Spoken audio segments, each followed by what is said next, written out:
Let's go! So, of course, Ole Miss blew us out on Eli Manning Day, and there's a lot to break down. Obviously, that went really, really bad for LSU, and it kind of sucks because, of course, we've beaten Ole Miss 6 straight years. And the fact that this game wasn't competitive is pretty interesting, considering I do think Ole Miss overall is not that much more talented of a team than LSU. They really haven't blown anybody out in the SEC, especially in the last 2 weeks. But, of course, they took care of business against us, even though we had a great first quarter. So, obviously, we'll get to the offense, which to me was the bigger issue, ironically. But to me, I just don't know what LSU defense was thinking or what Ed Orgeron and Durante Jones were thinking when it comes to the game plan. And look, you're watching this slant route underneath right here to with Sage Ryan here. And the coverage honestly wasn't that bad. It's just when you play Ole Miss and you're giving Matt Corral this easy of a pre-snap read, just pretty much any quarterback's going to kill you. This is why so many bad quarterbacks have beaten LSU, because it's so easy to see what they're going to do. Just on film and watching LSU over the past couple of seasons, they always do this. You bring a safety into the box, you roll the safety back into single high, free safety roll, and then it's just man-to-man coverage across the field. But I want you to see here, look at this bounce back by Cordell Flott. Now, he's going up against a lesser wide receiver, but this time we allow him to play a little bit more aggressive. He is a little bit closer to this receiver here, and he makes a really good play on this. Once again, it's an easy read by Matt Corral, though. Single high safety, man coverage, we want to throw to this open space, and Sage Ryan just gets an excellent jump on this ball. Look at this play. Excellent. I know it's a little blurry, but he got his hand in there and made a huge play. Ole Miss tried to go for it on 4th and 6. Once again, I just love Lane's aggressiveness, but they had a penalty, so they decided to punt. So we actually do a great job picking this up, and we have perfect protection to allow these routes to clear out. And we hit Jack Bech in man coverage. We also could have had Malik right there. So good throw, good catch, good run after the catch by Jack Bech, and we're able to pick up a first down. So here we go. This was obviously a really good completion by Matt. And what actually happens here is there was a miscommunication between Bradford and Garrett Dellinger. And what LSU said was, look, if they're going to run a lighter box with lighter players, we're going to go heavier. And that is what LSU actually does here. They're running something called an unbalanced line of scrimmage, where there's more offensive linemen on one side of the ball to the other. So instead of this being a wide receiver, we not only bring in an extra offensive tackle, we also take Jack Mashburn out and bring Cole Taylor into the game. Ironically, Trey Palmer slipped before the play. So this was one of Trey's better plays. It really was impressive. Okay, so what we're doing here is we're pulling this guard to think, to show this defense that we might be running counter. So we pull this guard. What happens, though, is the miscommunication happens right here. It's either on Garrett Dellinger or Anthony Bradford. I would think this is more than likely on Dellinger. You never want to give up interior pressure, okay? Always block the guy to your interior unless there was a call pre-snap to do otherwise. So what happens is Dellinger lets this outer guy, he picks up this outer guy and lets the inside guy go free, which is not smart. And Bradford feels this way too late. But once again, Dellinger probably should have blocked down, and Cole Taylor picked this guy up, and he didn't even end up coming, right? So essentially, they're only bringing 2 guys, and we let one of them go free, okay? I honestly think Dellinger should have just blocked down and not worry about this outside guy. And essentially, with a 2-man rush, they get a guy free, okay? And once again, Max makes his best play of the day, throws an absolutely perfect ball to Trey. And honestly, it's inexcusable. The LSU offensive line was really bad in this game. All right, so here we go. We're still alive, though. We're able to complete it. And now we got a good 2nd and 3 opportunity, and we get the RPO action. Now, remember, at the end of the Florida film study, I was showing how Max actually should have thrown this ball to Malik more often towards the end of the game, but TDP was so hot, Max is just automatically giving it to him. But we really missed Malik on a lot of RPOs in the last game versus Florida. Once again, it made sense, so you should just hand it off. Let TDP, he was so hot last game, you just let him decide it. So this time, this throw is here all day. We'll take it all day of the week. And good throw, perfect throw. Don't want to lead him too far right into a big hit, first down. And you can see it here. Once again, we're getting oh look, they're slanting their guys in, and this was actually a perfect play for this nose tackle to slant in. Good job right here by Bradford. And look at all that space right there. It's beautiful. Good job by Ed. Dellinger gets just enough without holding, and we're scoring. All right, so we're up 7-0, and they're running counter, and we just blow this up. Neil Farrell was in the backfield a lot. Versus Ole Miss. They simply could not block him. It was a really good game for Neil.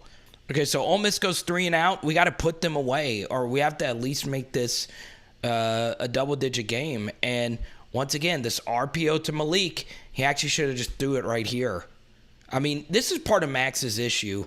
He panics, okay? Now, Malik, one thing I would change just a little bit as far as Malik is concerned, when they're playing that far off of you and they're blitzing, you should turn a little quicker, okay? Cut your route down right here, especially if you could see through your periphery that they're blitzing. And I think that's why Max didn't throw this ball, because him and Malik don't have the most chemistry. So one thing I would do is, on this RPO, make this be Jack, someone that Max is a little bit more comfortable with, or Jerrion. Because, look, if you cut this route off just a little bit, boom. Ball should still be out, though. Max should still anticipate that Malik is there. And, yes, this guy's unblocked, but you got to make this throw now. Still, though, Max goes to this read over here, and we're still able to pick up a first down. Okay, good job by BTJ picking up this first down. Okay, so now we're doing the exact same thing, and Max decides to keep it, allows this route to clear out, and, we're able to draw a good pass interference call. Would have been a completion to Jerrion. They throw a flag. It was PI. I mean, this is exactly what we did last week. We're pulling 2 guys around. And look at this. This is just excellent. Look at this movement we're getting. Look at that. Walling this guy. And look at this read by Kiner. Boom. Okay? Plant and get vertical. Good stuff. That's just really, really good football right there. And once again, same thing. Okay? And I think I'll show you the adjustment Ole Miss made to these kind of plays. Counter. Boom. Okay? Now, this is exactly the mistake that Florida did. They just committed too many guys to the box, and that's exactly what Ole Miss did here, okay? So let's just do some simple math. 1, 2, 3, 4, 5, 6, 7, 8 guys right here. Easy pull read for Max. Throw this ball quickly to Jerrion, and he puts it right on the money, okay? So once again, I mean, we are outplaying them really badly at this portion of the game. Okay, our offense is cooking.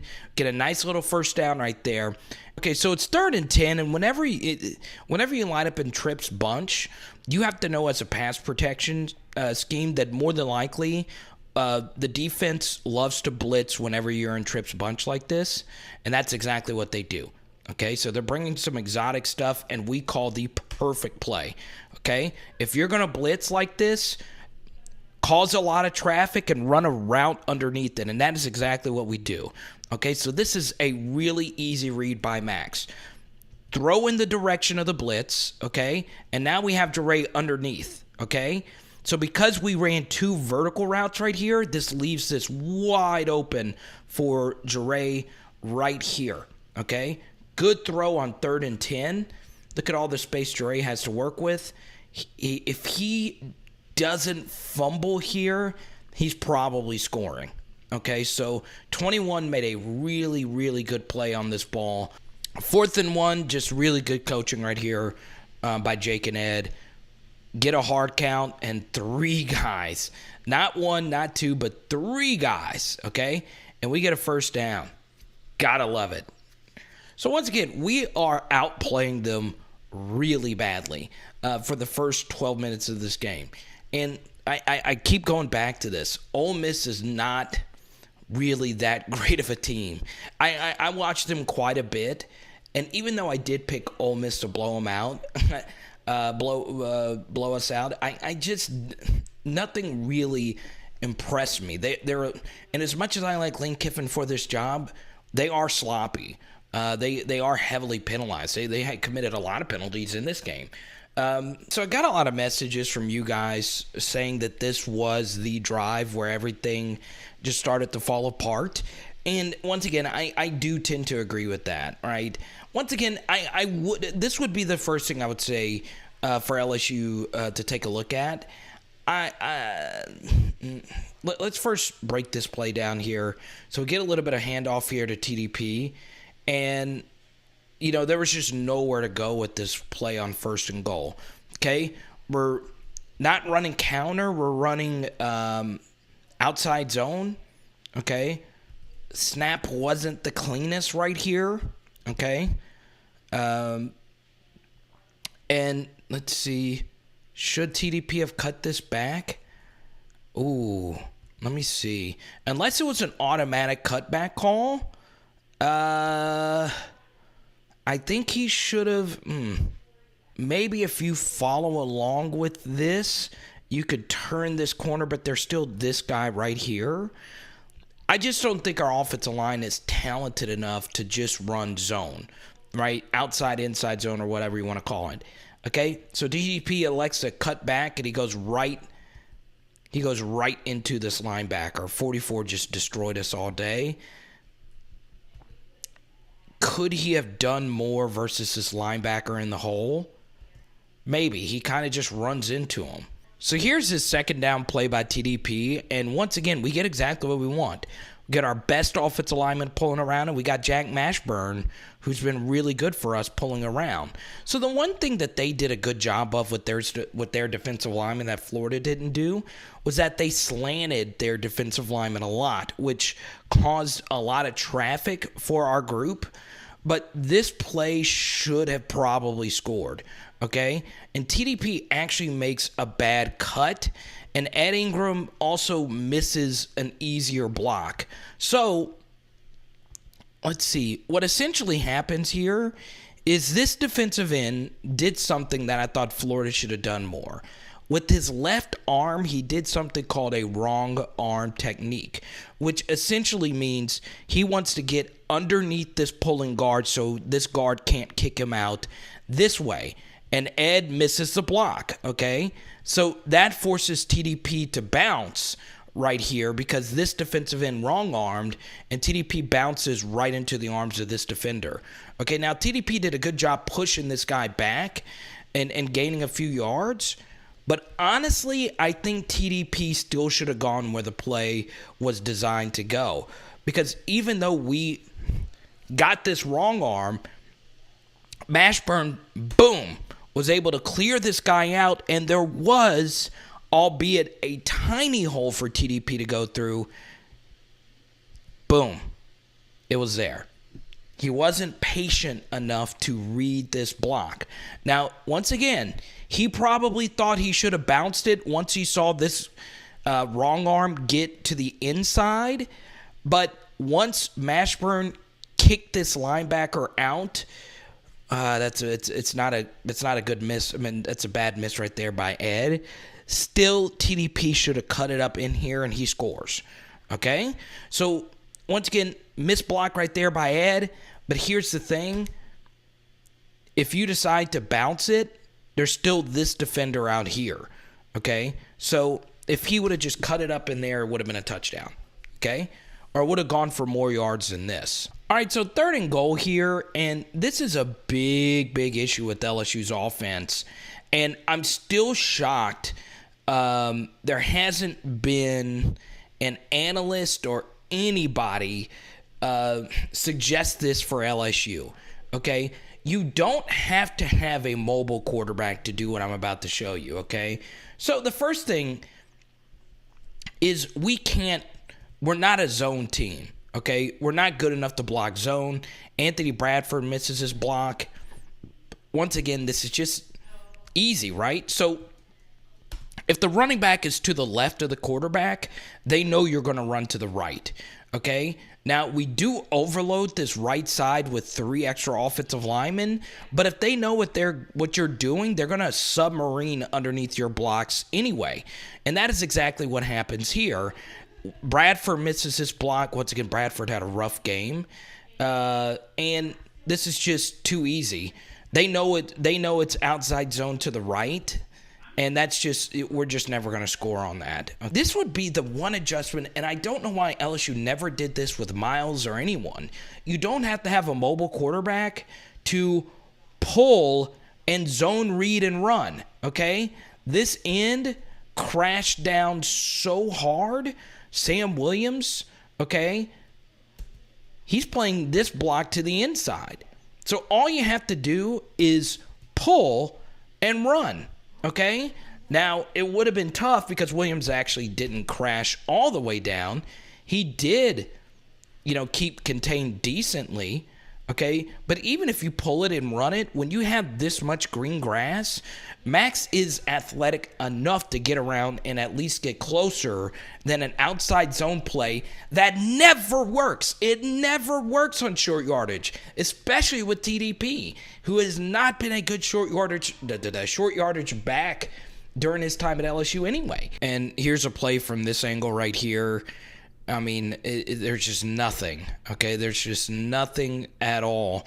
They have us outnumbered over here anyway, okay? So, I mean, this play is just not going anywhere. And you could see, Max Johnson versus Sam Williams, who's, to me, their second best player behind Matt Corral. I mean, we would have gotten this block. All you have to do, just one time, pull it and walk into the end zone for a touchdown.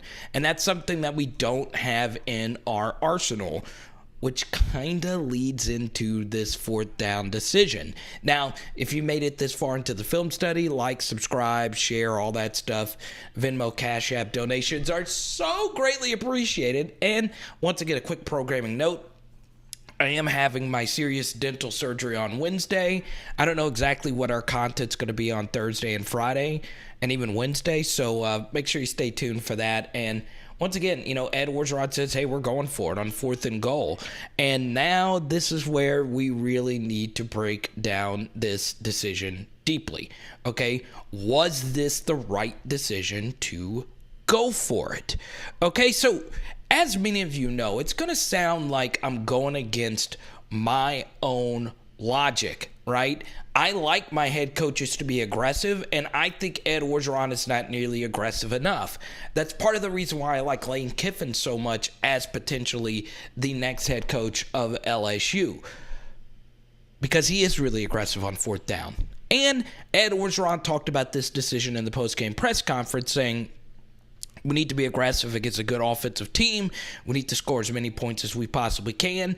And he was right that LSU won versus Ole Miss in large part due to them being really aggressive on 4th down in the first half in last year's matchup. So all of his reasoning made sense. LSU should have kicked the field goal here for a few reasons, okay? So the first thing is 18 seconds, 1:14 left to go. Marcus Dumervil is in the game right now.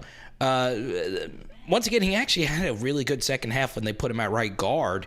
So, once again, our offensive line, we are all out of sorts here, okay, on this 4th and goal, okay? And we blow a timeout, and now we get to here, okay?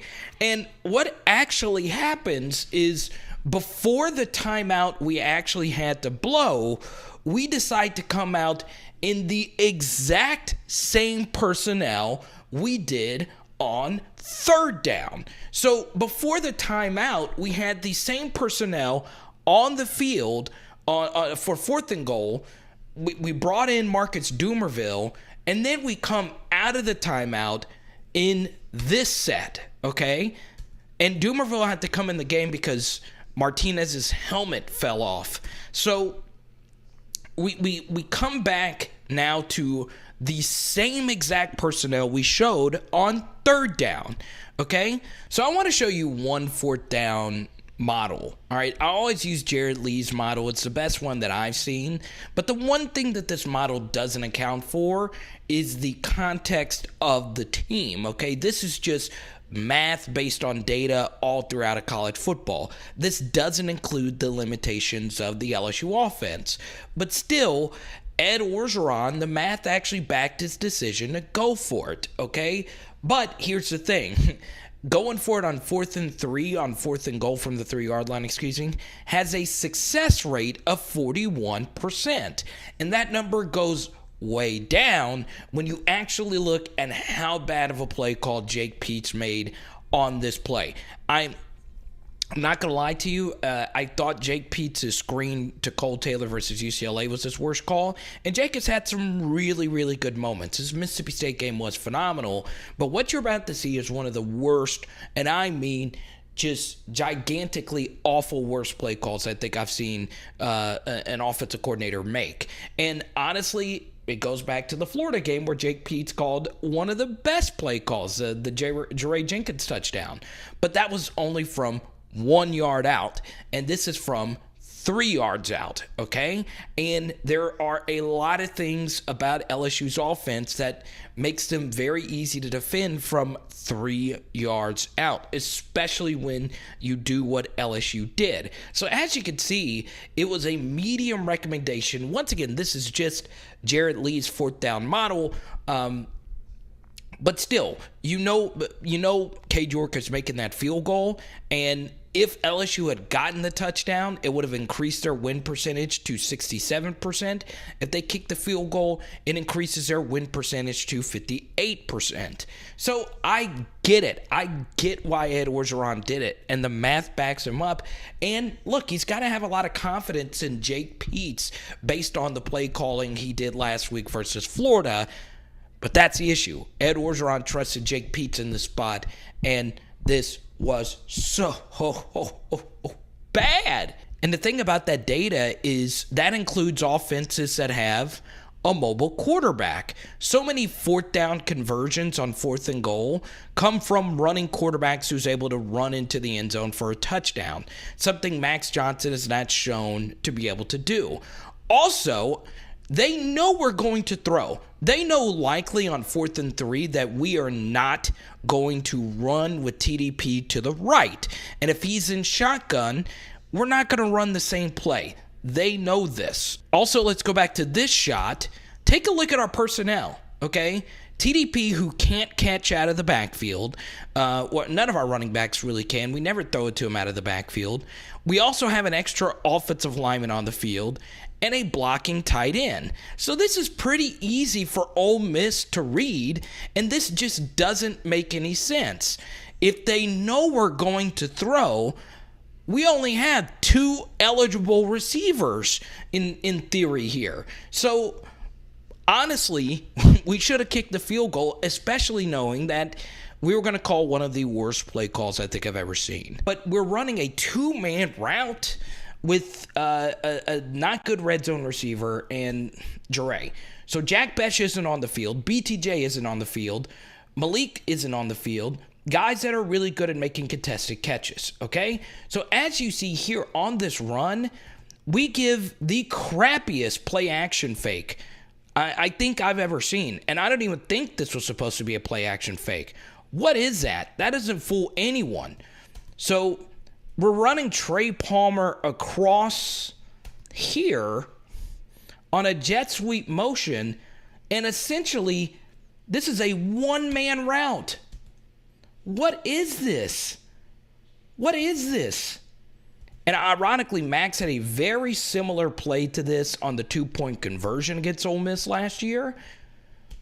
And now, on 4th and goal from the 3, we have a quarterback who tends to throw off his back leg 1, 2, 3, 4, 5, 6, 7, 8, 9, 10 yards away from the line of scrimmage. Okay? On a 2-man route, Where is he supposed to go with this? The worst. I can't think. There are, I swear, I hate goal line fades more than anyone. I would have rather thrown a goal line fade to Muggsy Bogues. I would have rather thrown a goal line fade to Kevin Hart. I would have rather thrown a goal line fade to Dua Lipa, whoever you want to mention that's short. I would have rather done that than this trash that was shown on this play. And one thing LSU normally does with this action with Kayshawn, they normally have Kayshawn running in the back of the end zone for an extra option. But look at this. Jerray's not even running a route. Okay, so we get the end zone angle here, and you'll see exactly what I'm talking about. Okay, we don't even sell a play action fake here. Okay, we're showing the same zone look, and I'm guessing this was supposed to be a slip to Trey Palmer for an easy touchdown. That doesn't happen. They're sitting there waiting for this, okay? And Trey is nowhere close to getting across this, and Jack honestly gets blown back, which creates more traffic for Trey Palmer. A one-man route is what we're going to call here on 4th and goal. What is Max supposed to do? Especially with this guy. Looks just like the 2-point play. And even if he would have decided to throw this ball now to Trey, he would not have scored. Okay, and there's 2 guys. So part of the math that goes into going for it there is that if you don't get it, they are backed up. And now they're really backed up on their 1 because of the interception. So what happens here? Well, Micah Baskerville shoots. I don't know what he was doing here. Okay, just based on run fills, his responsibility is this B gap right here. And for whatever reason, he decides to shoot this A gap to try and make a safety. And once again, I'm a big Jaquelin Roy guy. Run defense and double teams is something that he struggles with when they're running directly at him. He's an elite pass rusher. There's just too much right here on this double. And because Baskerville just sprinted right in here, the 4th down decision is even worse now because they get right out of the back of the end zone on the very first play. And we get a little lucky that Snoop Connor had space to really make somebody miss here, and he just runs right into the umpire here and our own guys. So once again, really bad run filling right there from LSU. And what essentially happens here is, once again, when you play man coverage too much, you can lose contain responsibilities, and that's exactly what happens because the contain man right here should be Sage Ryan, okay? But what happens here is he's running with the tight end like he's in coverage, and this safety also picks up on the tight end here. And what happens? Well, B.J. Ojolari thinks Sage Ryan has contained. Sage runs with this guy, and all you have is all the space. And once again, that's an easy read for Snoop Connor to break contain right there. Okay? This is why in the halftime live stream, you heard me repeatedly say, don't run man coverage wire to wire against Ole Miss, and you'll see it here as well. So when this tight end goes vertical, Sage runs with the tight end because, you're in man coverage. That's your coverage responsibility. So all 79 needs to do is just wash this guy to the inside, and that's just an easy bounce read, okay? Whereas if you run more zone coverage, okay, or if you know that the safety behind you is going to pick 81 up, Sage would be right here making this tackle for basically no gain, okay? It's just bad defensive coaching. It's just Lane taking what the defense gives him. All right, so we get a 2nd and 11 here, and Matt Corral looks right, and he knows he's going to Sage Ryan on the backside to his best wide receiver, Dontario Drummond. No pass rush whatsoever on this 2nd and 11, and he's got a step, and Sage Ryan pulls him. Okay? That ball was perfectly thrown right there by Corral. Here we go again. Now we have some backup linebackers in Mike Jones and Micah Baskerville's in the game now. And once again, man coverage principles. The this is essentially what they're doing, okay? Instead of blocking these guys, they're running routes, because when you run routes and you play man coverage on every play, they're going to run with you, okay? And when they run with you, once again, it's the same thing. They're getting a 2-for-1, okay? So Cordell Flott has man coverage on this defender or this wide receiver, and this wide receiver blocks someone else. So essentially, he's blocking two guys. Because Cordell Flott ran with this player blocks this guy, and now all this space is open, okay? Now let's go back to the line of scrimmage. This is obviously an easy pull read right there when you see all this green grass right here, and that's essentially what happens to pick up an easy 3rd and 1. Okay, Sage Ryan, who would have been right there, once again is running with this guy, and Flott's had a great year. I don't know what that was, but eventually we were able to get him down after Corral picks up 7 yards. We're essentially just giving them these rushing yards because we're running man coverage every snap. Once again, just really good defense right here.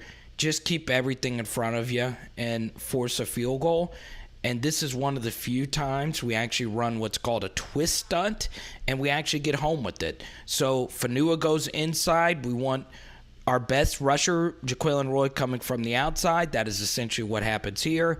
And now this guard picks up Roy, and we would have had an easy sack if Corral didn't take this underneath route. And good stuff right there. That actually would have been a sack if we would have played a little bit more aggressive with our coverage. But once again, we want to keep everything in front of us and force the field goal. So now it's 2nd and 5, and you notice the adjustment that Ole Miss made. Their defensive line coach, Joyner, is just really good. He does a good job with his fronts, but with giving them different looks. So you notice Chief actually did this with Michael Brockers on the 2011 team. It creates, when you over-penetrate, that's one less tackler you have back here. And that's essentially what happens here. So we're running zone again, and we're just not a good zone team. Okay? We didn't get a good piece right here. And once again, it was just bad. It was just not good at all. Second level block, we need Ed Ingram to do better here because he gets a clean run at him, okay? And we just don't. That's all there is to it. You know, we get a little bit of a whiff here. So 3rd and 5 here, Max picks it up with his legs. He did have a few potential throws here.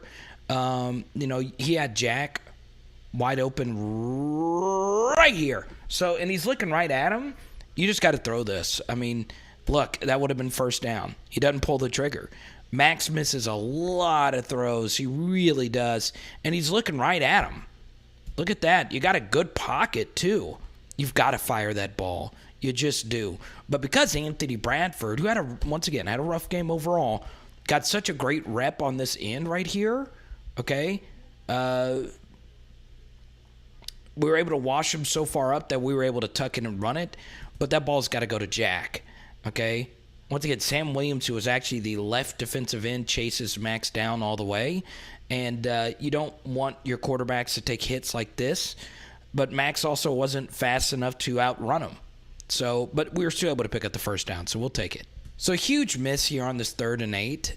And I have a few thoughts on this play. So obviously we're in Cade York's range. So you can be a little aggressive, whether it's good.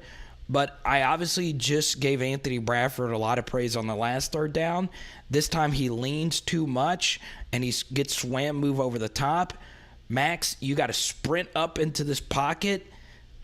Does a good job just still sitting and throwing a beast of a throw, and Jack's just got to catch it. It was thrown really hard, and it would have been a tough catch with one right there. So we had to burn a timeout before this Cade York kick, but you just got to make it. I mean, I defended Cade York. I feel as if Ed Orgeron's not been aggressive enough on these deep kicks. But if you're Cade York, you just got to make it. Your blocking was actually really good. Got a lot of height on this ball. It just floated on him. And it's a tough kick from the left hash from 55 yards out.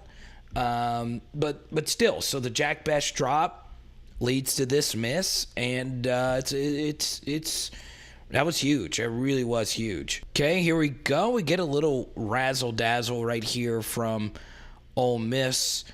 Bring a safety into the box. And yeah, I mean, look.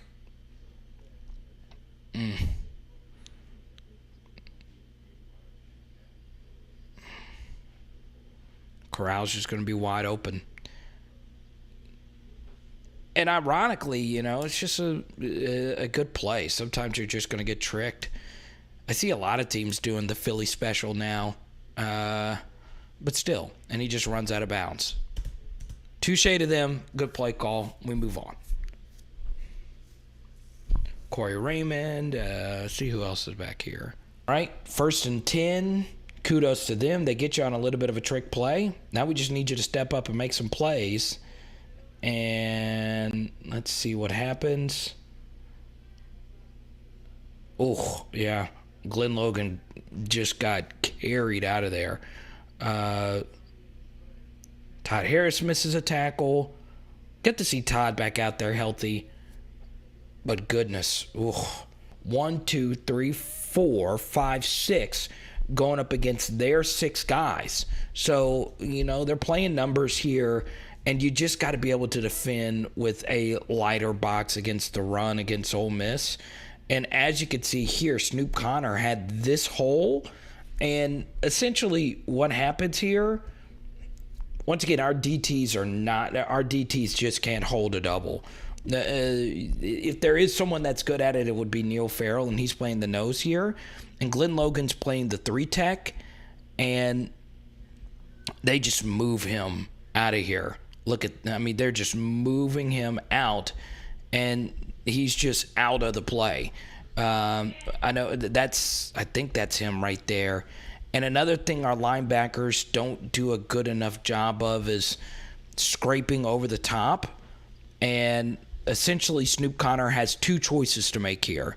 If this linebacker shades this way, take this gap. If this linebacker would have ducked in, go through here. We'd rather him actually go through here. All right, so it's 3rd and 9, and I kind of like what Durante Jones does here. We show him a 3-man front, but now we have BJ Ojulari, and what he's going to do is just blitz wherever he wants to blitz. The issue is contained responsibilities, okay? We have Glenn Logan playing the defensive end role. So if BJ is going to blitz through here, we need somebody to stay to the outside and keep contained. But notice what Glenn Logan doesn't do is he loses contain. All right, so Glenn Logan played the right defensive end versus South Carolina last year, and he had contained responsibilities, lost contained in that game, and he did the same thing here, okay? The issue, though, is Cordell Flott also thought Glenn Logan was going to keep contained, and he also, for some reason, sprints to the inside, which essentially leaves this wide open gap for him to run in untouched. Horrible defense. I'm telling you, we do not understand contained responsibilities. This is something I was taught in middle school. You gotta have contained defenders. So the hold happened right here. It honestly was stupid right here by 79 to slam. It's so selfish right here by the left guard. But once again, Cordell Flott is sitting in this gap thinking Glenn Logan is keeping contained. And that's the only reason I could think Flott would be playing this B gap instead of sitting out here. But once again, it just makes no sense. And he tries to shoot this gap. You're never going to chase him right there. That's so bad. And once again, Lane Kiffin knows if you're going to be in man coverage, if they're going to run to the left, they're just going to have all their receivers run to the right. Okay? Once again, don't worry about the stupid holding penalty. Look at how bad our defense is. Durante's in the booth. Okay? We have guys in the booth to fix these problems. Okay? But no, we're going to play man coverage and leave wide open pockets of space right here. not understand basic contained responsibilities. Have this guy run in here, which doesn't make any sense. That's a walk-in touchdown. What are we doing? What is this? What is this? Got bailed out by the stupid holding, okay? So at least they threw us a lifeline here, and we're going to stop them on 3rd and 19, right? At least we're going to stop them on 3rd and 19. Okay, here we go, 3rd and 19. We're essentially doing the same thing, except we actually have an extra defensive back on the field. But what happens? Well, once again, we're going to play man coverage, and by playing man coverage, Darren Evans, who has man-to-man responsibilities against this tight end, runs with the tight end, okay? All our linebackers are also running with the tight end. We're getting blocked easy at the second level. We're obviously rushing the passer, which you should do. So what do? You run underneath it, okay? And because Darren Evans is running with this tight end, they're getting, once again, a 2-for-1. Darren Evans has man-to-man responsibilities against his tight end, so he's going to run with them. Once again, no adjustments. We have to make this adjustment. We don't. And now he's getting the block. Damon Clark. Darren Evans takes himself out of the play. Cordell Flott's in man coverage, so he's running this way. Why not just rush 3, drop 8 like we did against Mississippi State? Where was his own defense whenever we did rush 3, drop 8? All we have to do is make sure they don't pick up this and they're kicking a field goal. But no, we're just going to let them walk. But we still had the opportunity to make this tackle. No. Jay Ward, of course, has to be safe and make sure he makes this tackle. But he doesn't. And Damon Clark easily is a guy that has to save the day. And Cordell Flott. Basically our only 2 decent back 7 defenders right now. It just doesn't make any sense. Play zone to where those draws don't kill you right there. So now it's 1st and goal. I want you to see this play by Damon Clark. He reads this all the way and just shoots this A-gap. Look at that. They don't even pick him up. And he makes this play right here. He could have tackled either one of them. And he makes this play. That's pretty sick right there. So we get a nice play on 1st and goal. So what are they going to do in 2nd and goal? Okay. Well, if they're going to play the run heavy, we're just going to hit the tight ends in the flats. And, of course, we're going to be in man coverage, play action fake, easy pitch and catch. Jay Ward, of course, is late on this. And, once again, this is the same thing as the Kentucky game. Just easy touchdowns with basically no resistance. All right, 1st and 10, we get the ball back. We're going to run counter, which is smart. That's our bread and butter play. But once again, it's so much harder to run counter when they don't over-penetrate. So the reason why counter works so well, especially against Florida, is counter works against really aggressive defensive linemen because it's a misdirection, right? And if they're penetrating up the field, all you got to do is just wash guys out of the play. So what Joyner and the rest of the Ole Miss coaching staff, DJ Durkin and all those guys did, was they told their defensive linemen to play off the ball, all right? Which makes it that much harder for these pullers to just wash you, okay? And that's exactly what happens. So instead of just being right here and getting washed upfield, they're attacking this with layers, okay? So once they see counter here, now this safety is coming in to fill, and it's just harder, right? It gums everything up, and there's just not as much room.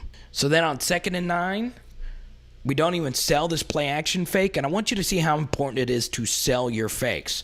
Okay, 44 is actually biting on this play action fake, but because he's able to read it that quick, he's able to redirect his steps, and now we have a tight end, Jack Mashburn, blocking their best defensive player, Sam Williams. Williams obviously beats him easily and keeps contained, but because 46 wasn't fooled by that play action, he's able to attack downfield, and that's essentially what happens. Max is a quarterback who panics and is not athletic enough, as you can see with that spin, to make quarterback spies miss.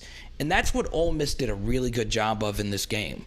They kept attacking Max downhill with these QB spy type of linebackers, and Max just simply couldn't make plays against it. Okay, so Max is rolling out to his right. Could he have floated that ball to Jerrion over this guy? And probably not. Once again, we're asking a lot. A left-handed quarterback who doesn't have a strong arm, who's banged up, rolling out to his right, not necessarily the best. So now it's 3rd and 11. We need to be really aggressive. It's pretty clear they're rushing 3 and dropping 8. Once again, very weird play action fake here, which doesn't fool anybody. Okay? So, Max is back to throw here. Step up into this space. Okay? And that's exactly what they did right here. Okay? So, this was a good adjustment. Okay? So, what they decided to do was get linebackers to attack downhill as QB spies. Okay? And that's exactly what happens because Max is not quick at resetting his feet and he panics. Okay? On 3rd and 11, you need to reset and see if something's open downfield. Now, we don't have the all 22 to see if anybody even got close to getting open. All right, so 3rd and 4. Once again, this is just so easy. This is rudimentary stuff right here from Matt Corral. He knows exactly what he's going to do previously, and he knows he can have plenty of time for these routes to develop. And once again, ask any offensive coordinator. If you know they're going to be in man coverage on 3rd and medium, out routes are going to be there all day. So that is exactly what happens. Okay, we have one high safety. We keep showing one high. One high simply doesn't work against these play callers. Just because you're too deep, you can't really affect anything here. Okay, so essentially what happens here, we're struggling with communication. This is the Auburn game last year all over. And look, we're not even looking. We're looking at each other before the ball is even snapped. This is an easy rollout opportunity. And once this tight end sees Sage Ryan isn't even looking, he does a smart thing. He just runs right into him. Okay? So now, Cam Lewis, we don't know whose man was who here. So Cam Lewis does a smart thing. Once he sees that, he switches off to Sage Ryan's man right here, but it's just too late. Okay? 11 creates more traffic for Cam Lewis to come across, and it's just an easy throw for a first down on 3rd and 4. Just way too easy.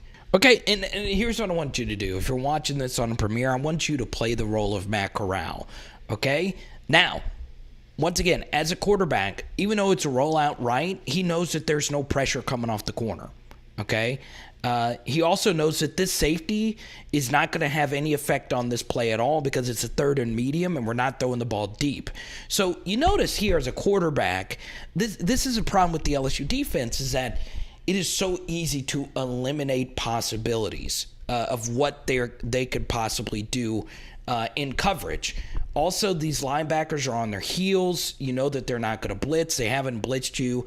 Trust me, these coaches have all these stats. LSU had the lowest blitz percentage in the country leading into this game. And when you're going up against an elite quarterback like Matt Corral, you've got to show him something different. So Corral knows that this is likely going to be man coverage, and he knows if he rolls out to the right, this is just easy, right? He's already knowing. He's already just ready to throw this out. All you got to do is wait for it to clear out, and it's just that easy. It doesn't even need to be a perfect throw. And look at all the space. Once again, at least make it hard. At least make it, semi-difficult. And once again, when you play man coverage on every snap, you're essentially losing the game. And once again, Coach Thomas is getting on to Sage Ryan here. But the issue is the coaching, not necessarily him, but the coverage responsibilities. You can't keep playing man coverage against Lane Kiffin. You're just giving them a free first down right there, okay? No pass rush could have stopped that. No defense could have stopped that if you're just going to run man, and they know you're going to run man, okay? Good stuff right here by Jaquelin Roy. We get a good pass rush. But once again, they know you're running man, so the middle of the field is going to be open. Okay? And McLaughlin going up against once again, if that's Eli Ricks, if that's Derek Stingley, we're probably doing better. But Drummond's their best player. We got to give some help. Okay, we get to the 2nd and 4, and now Lane Kiffin's just toying with us right here. I don't even know if I've ever seen a more open guy than this. And Matt Corral's just looking left. No pass rush. BJ gets pancaked. And, I mean, I don't even know. I don't. This is a D-back, by the way. This is a defensive back who switched to wide receiver, I believe, this week. At least we got a good hit on him that didn't even get him down. I mean, it's just bad. Okay? Still, 27 seconds. We need to hold them to a field goal. All they have is one timeout. Okay? They're running to the left. We're losing contain responsibilities again. And BJ makes an amazing tackle here. Got away with the horse collar, though. But it's smart to go ahead and commit the penalty, even though they didn't call it, to prevent the touchdown. Greg Penn, a freshman linebacker. So, true freshman linebacker, worst game to get your first real game experience is against a Lane Kiffin coached offense because they give you so much eye candy, okay? And what happens here is Greg Penn gets caught up looking at John Rice Plumlee instead of just paying attention to the ball carrier. And look at all these guys we have out here to defend John Rice Plumlee. 1, 2, 3 guys. A former quarterback running into the flats. And look, Lane thought this was 6. And honestly, if he would have just stopped and cut back, he would have walked in. I mean, just look at the lack of contain and resistance. And this was a good job by BJ to force his way back outside and make a play on this. Once again, bad miss right there by the refs. But we'll take it. Okay? And I think Jay Ward, after the UCLA game and the concussion he suffered, I just think he's afraid to hit. I really do. Because look at this. He's kind of just ducks in there. And he actually gets in the way of BJ potentially making this play.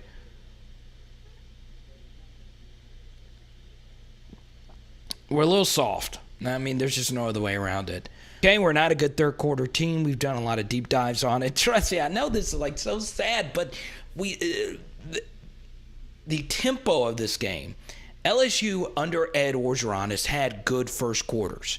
Even in these last 2 seasons, we've only had a few just awful first quarters. Kentucky of this year and Alabama of last year. But overall, we've been a good first quarter team, and essentially they're doing the same thing. We get a coach cleaned out right here. 44 is staring us down. And I want you to see how exotic this is. So they cross-dog it. Okay, so he's coming through here, and 44 is just picking up scraps. 32 just bullies him. And these route concepts just didn't make a whole lot of sense either. So I want you to see how tight these slants are. What is this? I'm not an offensive genius. I'm not great. I'm not excellent at all at route concepts. But that's not good. Rolling out to the left. If you're Max, do you just throw this to Malik? I think he's thinking about it. The issue, though, is BTJ is right here. What? Oh, my God. I don't know. There had to have been a bust somewhere there. I mean, it's laughable. It makes no sense. And look we got all these Tuckers, Fletchers, and Kalins wondering the same thing. What is that? Okay, so this is essentially what we've been having issues with. Kentucky got us on very similar concepts such as this one. run some form of a jet sweep motion, get these linebackers moving flat, and then just pop them into space where they deoccupied, okay? That's essentially what happens here. Linebacker, and now Matt Corral just has to make a read here, okay? If Damon Clark had stayed with this linebacker, okay, so if Damon Clark had kept running here, he would have thrown right here to John Rice Plumlee, okay? But if Clark would have played Plumlee, you just hit Parrish right there. Look, okay? This is why it's important for the media, okay, to ask Ed Orgeron, is this Durante Jones's defense? Is this what he thinks was actually the right game plan? Because this defense looks exactly like the defense last year, okay? And we talk so much about, the problem with LSU is the culture and players not playing hard and Ed Orgeron's personal life and No. It's the scheme, okay? You are going to lose more games. Florida had a bunch of these types of catches in the second half too. Wide open guys, okay? Man coverage every play. No blitzing. What are we doing? Why? How is this acceptable? At LSU, one of the most prideful defensive brands in college football. What would you do if Brady James was watching this, or Tyrann Mathieu, or Jamal Adams? Would they find this acceptable? I know we're film study. Let's get to the next play. What is this? In the middle of the defense. How can we think that this is... 25 could have camped out. He could have camped out. And ironically, I have no idea how he didn't make Cam Lewis miss. But he did. Didn't even give him a good juke. And Jay Ward finally gets him down. How is this acceptable? Okay? You can't complain about lack of effort. You can't. When these types of wide open spaces are there and there's no adjustments. Okay? Once again, we're communicating. So the puller drew this guy, and we're not even close to getting any type of pressure. We're guarding two guys. It's just not good.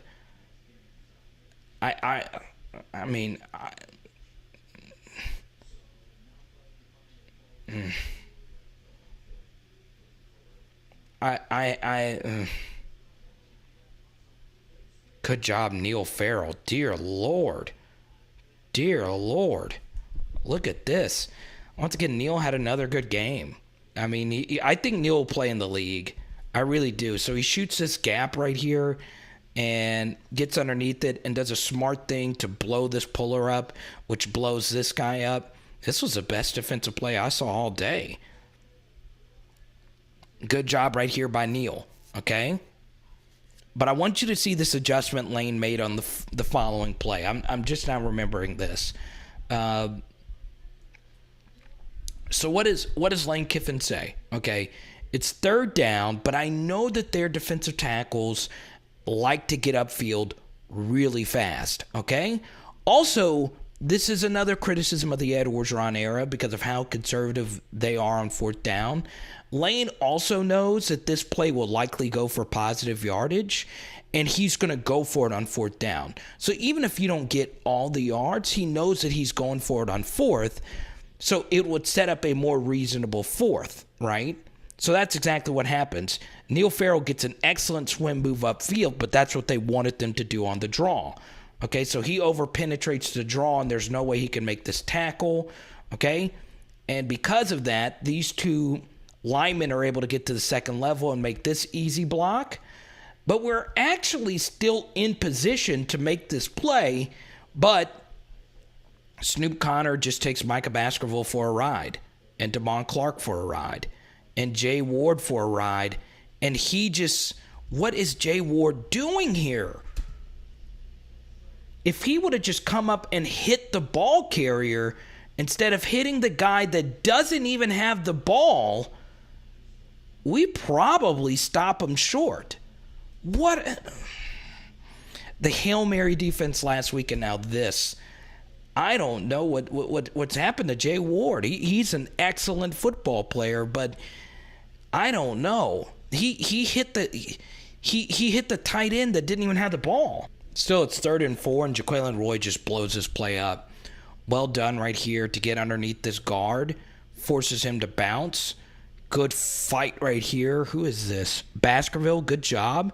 And Jay Ward steps up and makes a nice tackle here. So there's the Jay Ward we know and love right there.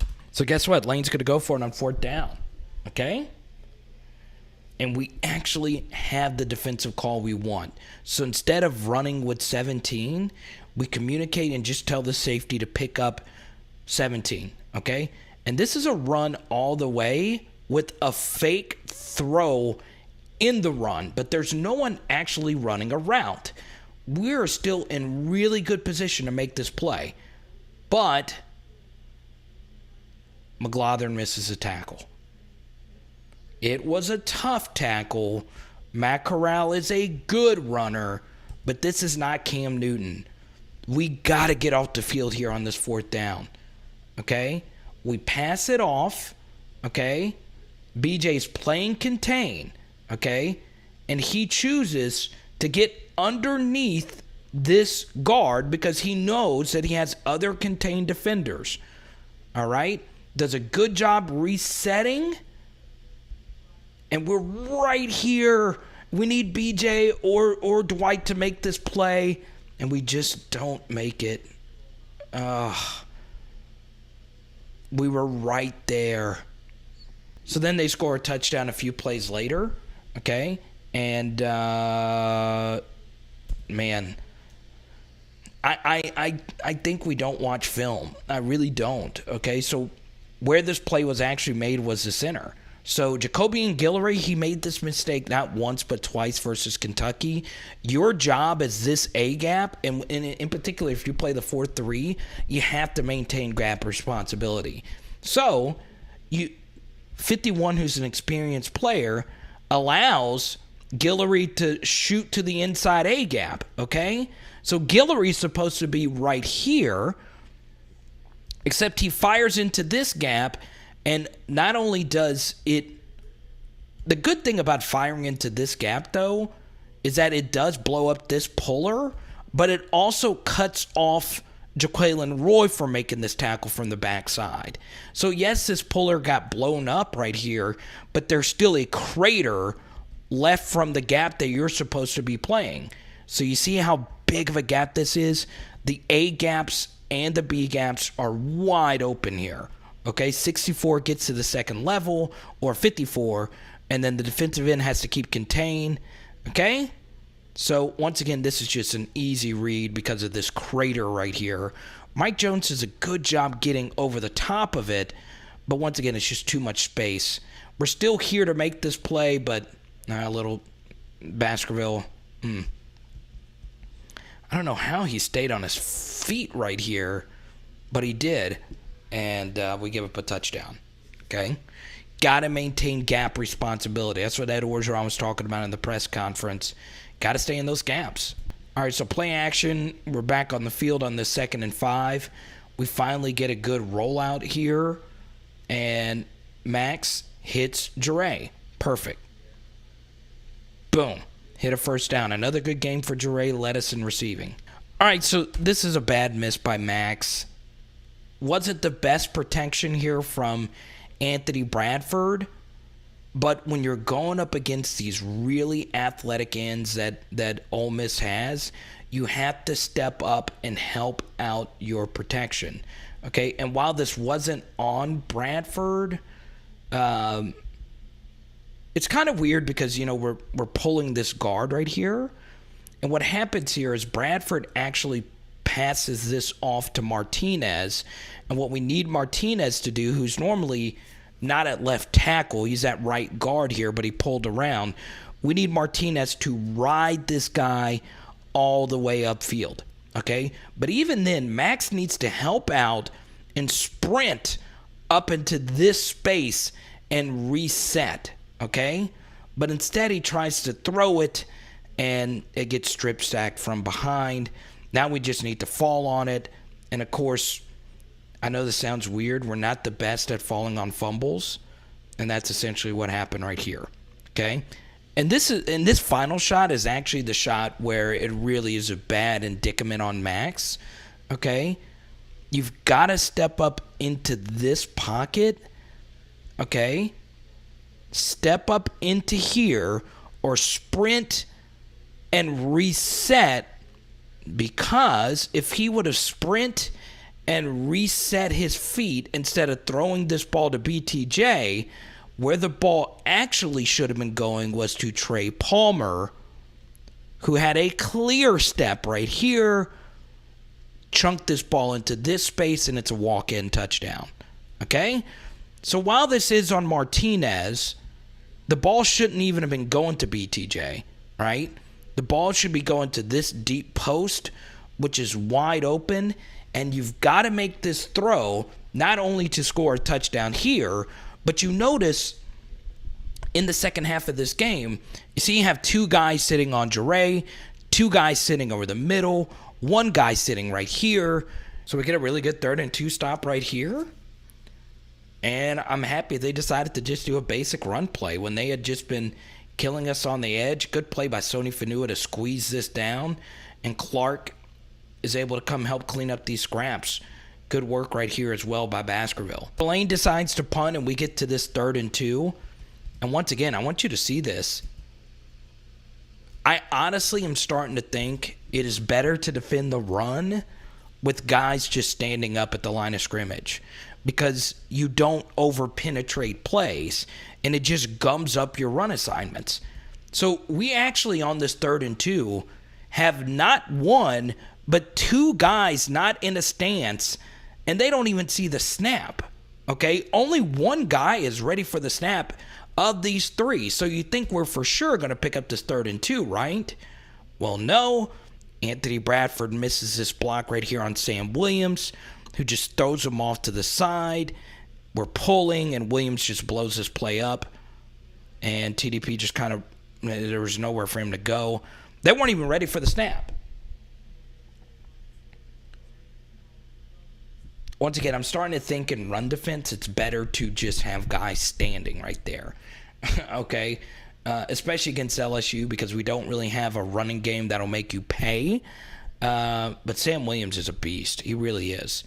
And honestly, I have no idea what Ed Orgeron is thinking right here on 4th and 1. Punting this football back to an elite offense when we're down 17. Okay? You've got to go for it right here. I don't care about field position. We've got to score. It's a 4th and 1. We can get a yard. We're down 3 possessions already. So we can't at this point just give away possessions. Okay? I can get it if it's a 1-score game, but 99% of the time on 4th and 1s, teams punt the football when they shouldn't. Honestly, on 4th and 1, you should never be punting the ball, really. But we did, okay? So, guess what we do on 1st and 10? We actually... Well, no, we're not blitzing. I was going to get excited there. We don't blitz. Once again, it's simple. They see the safety runs out right here, so they know it's man coverage, okay? We're not even ready. Once again, we're making coverage adjustments. We're not even looking. And once it's just such an easy read for Matt Corral. Okay, he's reading this safety right here.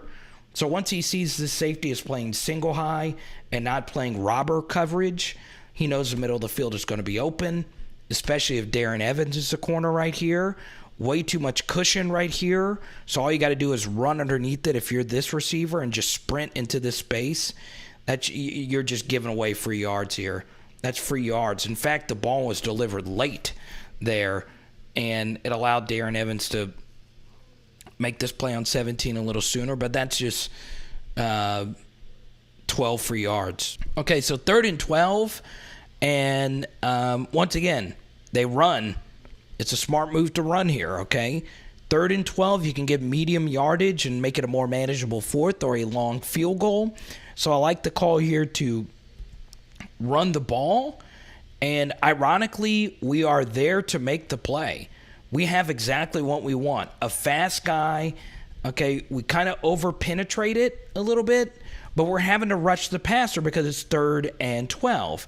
The only thing I wouldn't have done here, okay, is I don't understand on 3rd and 12 on a run play having your linebackers run to the line of scrimmage, okay?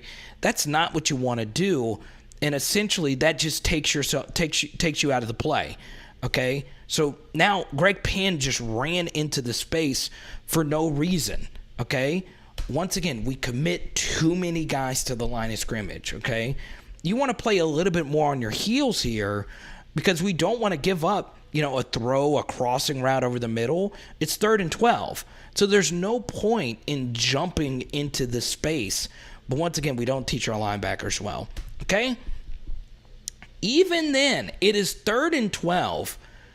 Okay? And Neil Farrell actually gets decent pressure. Okay? He's blowing this guard up. He just doesn't locate the ball carrier. He runs this way. If he would have just... Once again, he's rushing the passer, so he has no idea that this ball is being handed off. Okay? Glenn Logan fights to the inside right here. So guess what? We're still okay, right? We just need Jay Ward to make an open field tackle, right? Now, this is a really tough open field tackle, and he whiffs it. Actually gets away with the face mask there. But the issue isn't just that. We missed that tackle right there by Damon Clark. Todd Harris is not even close. He just kind of floats in there. I'm sounding like Coach 30 right now, and it's an easy touchdown. And you'll see it again here. Once again, it's 3rd and 12. Even if this was a pass play, we wouldn't want him doing this, right? Because that would have been deoccupying all this space for a slant to be thrown right here. It just, this accomplishes nothing at all, having our linebackers right here, okay? Once again, if you're Jay Ward, you would like to see him make this tackle, but that's man-to-man against their shiftiest ball carrier. That's a tough play, okay? I just don't get it. I don't get it at all. So here we are, 2nd and 5.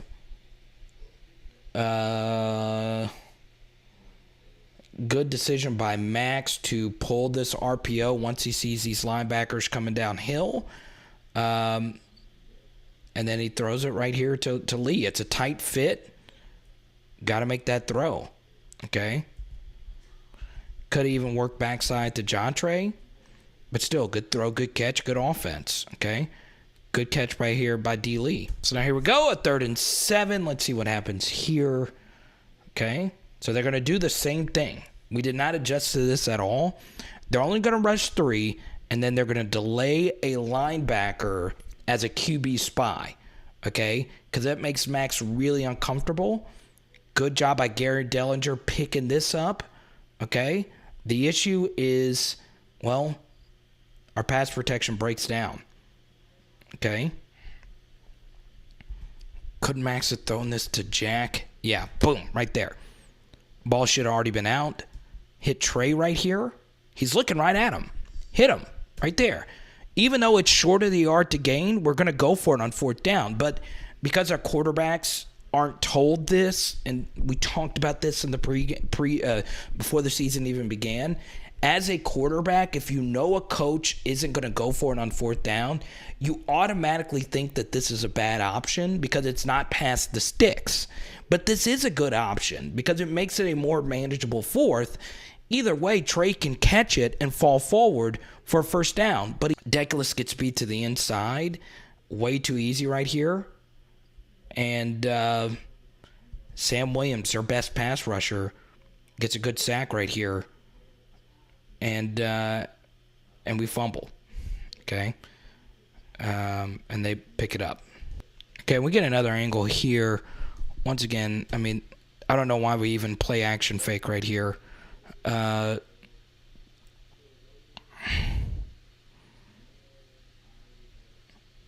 not the worst from Bradford, not the best. Boom. He's looking right at Bech right here. Rip it. Throw it. Throw it. Throw it. Throw it. Throw it. Once again, Liam. Throw it. Throw it. Throw it. Throw it. Throw it.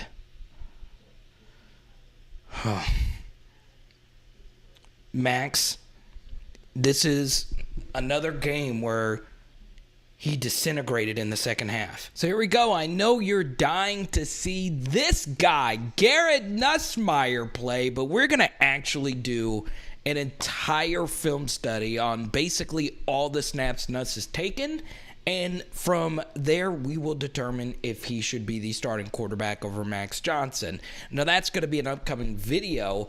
The reason why I'm not doing it now is because I actually have to pre-record a bunch of content because I do have a serious dental surgery coming up later this week.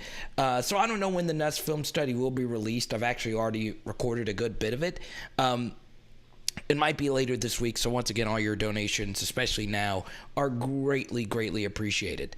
Now, let's actually break this game down. And as many of you know, at the end of the film studies, we like to go a little bit deeper and try our best to interpret all this data. Now, before we get to my thoughts on Lane Kiffin being the next head coach, understand that what you saw today was really one of the worst coach games I think I've ever seen an LSU Tigers team have. And this could be the worst. And it makes a lot of sense because, of course, this was a really dramatic week, an emotional week for this team, especially to go on the road. This is the 8th consecutive game before the bye week. So with all the injuries and the best players on this team are hurt, and really, I mean, this was just a disaster waiting to happen, which was a pretty big reason why, even though Ole Miss isn't that great of a team, there was a good piece of me that thought the Rebels were going to take care of business because of the coaching flaws that LSU had. Look, Ole Miss and Florida tore us up on back-to-back weeks last year. We were lucky to win both of those games. And, we had a lot of things go our way last week against Florida to win that game. And defensively, once again, I go back. If you haven't seen the Jaquelin Roy film study from last week, it is so important to know that we would not have had a second half stop if we did not have Jaquelin Roy on the field. So understand that this is the Ed Orgeron issue. And I keep getting sick and tired of people saying, well, Ed Orgeron ran out of town after the national championship. Yeah, trust me, I love Coach O. I wish he would have been the coach the rest of my lifetime, really.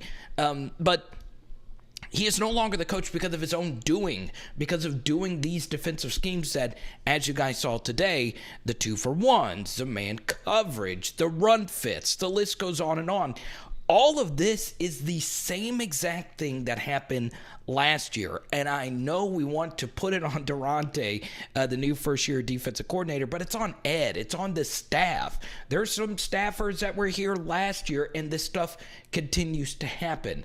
You just simply can't allow this to happen. This is why what you saw today, Ed Orgeron can't be allowed to coach this team again. I'm still shocked that we're just wasting these games. I mean, there's still players on this team that are going out there and fighting their hardest, but with this game plan, once again, the players could have played better. I totally agree. But with this game plan, it gave us zero chance to win this game. And look, that's all there is to it.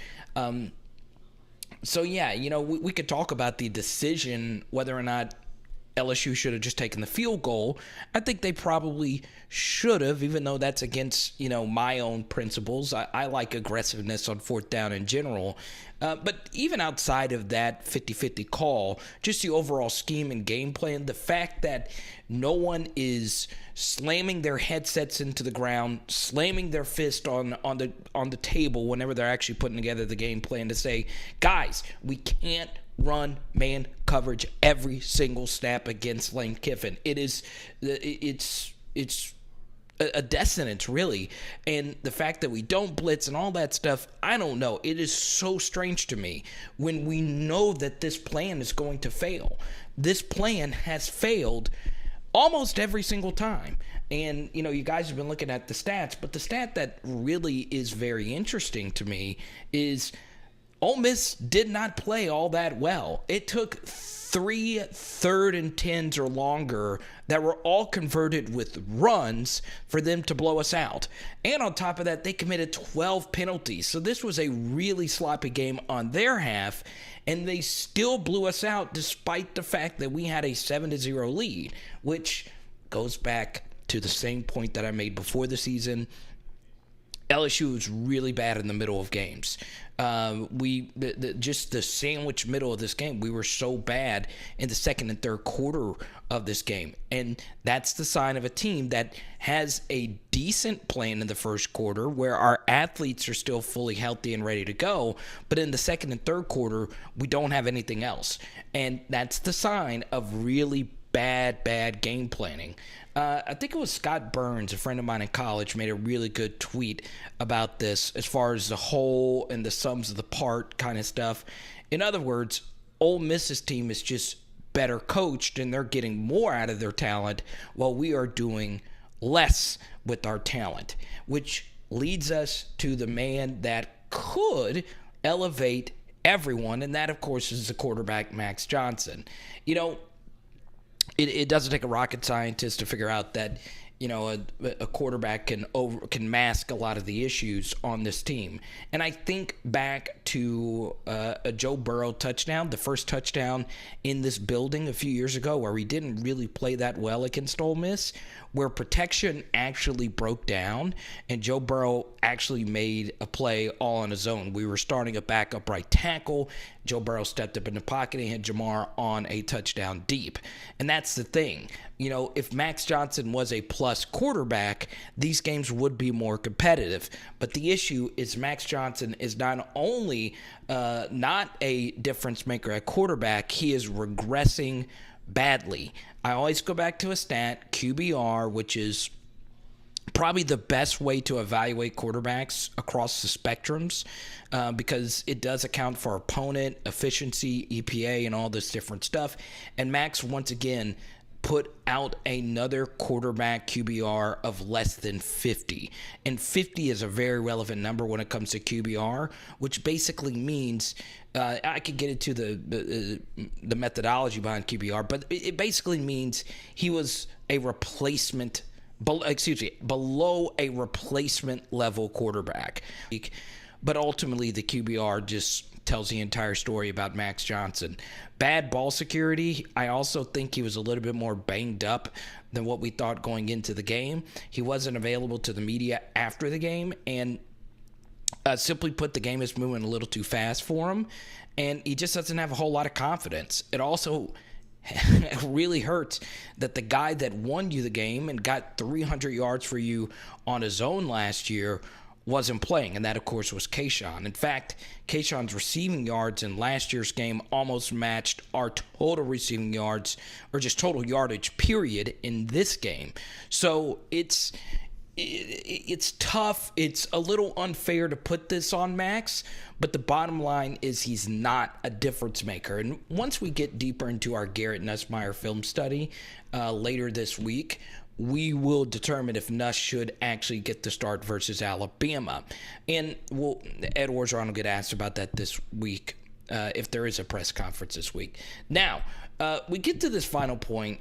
Obviously, Lane Kiffin is going to be someone that will be considered for potentially the head coaching job for LSU. And Lane was my number one candidate, and he still is in my top 3. There is, in fact, another name that has moved into my number 1 spot, but I'm still really, really high on Lane Kiffin. Now, the penalties are an issue. What are you going to do defensively? Obviously, Ole Miss's defense outside of this game has been a major issue for them, but I also think Ole Miss, outside of course, Sam Williams and a few other guys, they don't have necessarily the best athletes on the defensive side of the ball. And at LSU, they would have better athletes. And, of course, I mean, I'm serious. Even though Lane Kiffin doesn't have a defensive game plan, I think he would not allow what happened to our defense in this game to happen because Lane Kiffin knows that you can't do what our defense did to stop his own offense. So, yeah, I would like to see Lane Kiffin potentially be the next LSU head coach. There's a lot of other names in my top 10 that I like a lot, but, Lane, I think, takes a step forward. James Franklin was in that list. This Illinois game this past weekend really, to me, hurt his chances now, or my confidence in him now. But once again, link down below, you can watch my top 3 candidates. So, yeah, I would like to see Lane. Let me know what you guys think. Would you like to see Lane as the next LSU coach? Is he your number 1 candidate? Of course, share this video. I know it's a little bit longer, but that's our normal Sunday night film study. We'll get into some Nuss film. I promise you. It is Power Hour LSU. Boom! Chicken tortilla soup tonight. Let's go.